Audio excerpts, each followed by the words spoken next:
Okay, now that we've been able to declare our array, we're going to need to want to print it. For this, I'm actually going to create a subroutine to handle the printing because I'll probably want to be able to print more than once and I don't want to have to keep writing the code out. So I'm going to actually start by creating a method, so public, and it's going to be static because I'm just running it in the main. So public static void, and I'm going to call it print 2D,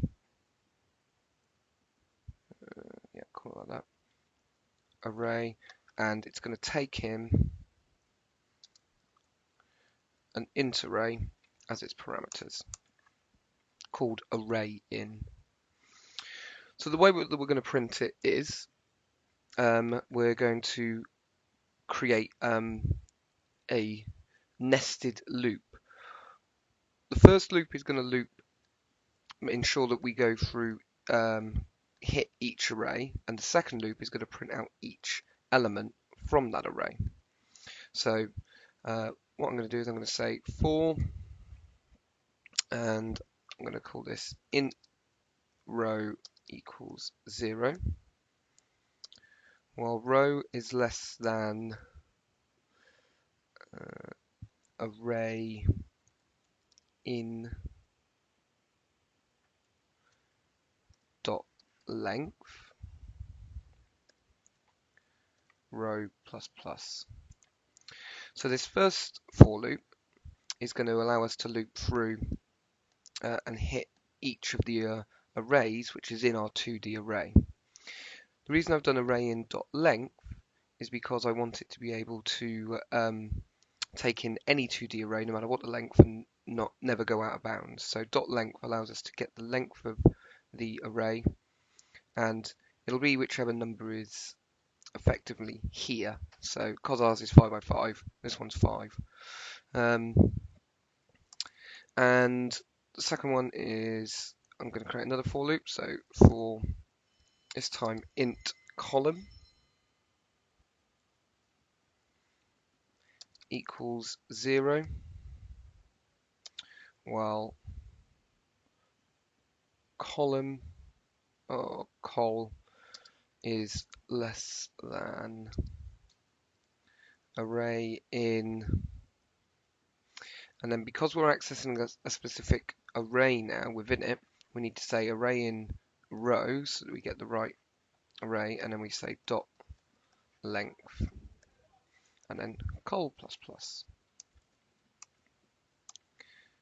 And now we can print system dot out dot print line,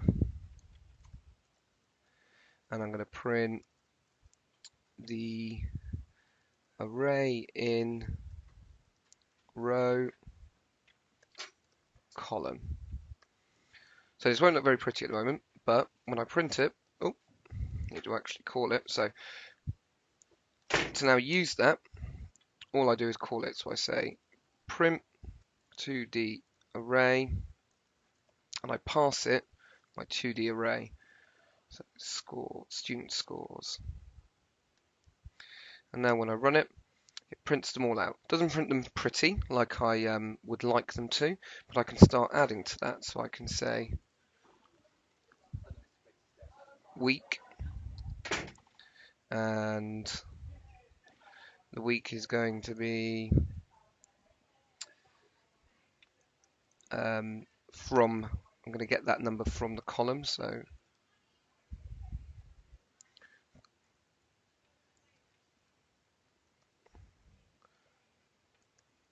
and now when I print it, looks a little bit nicer. Week 0, you can see it's coming through.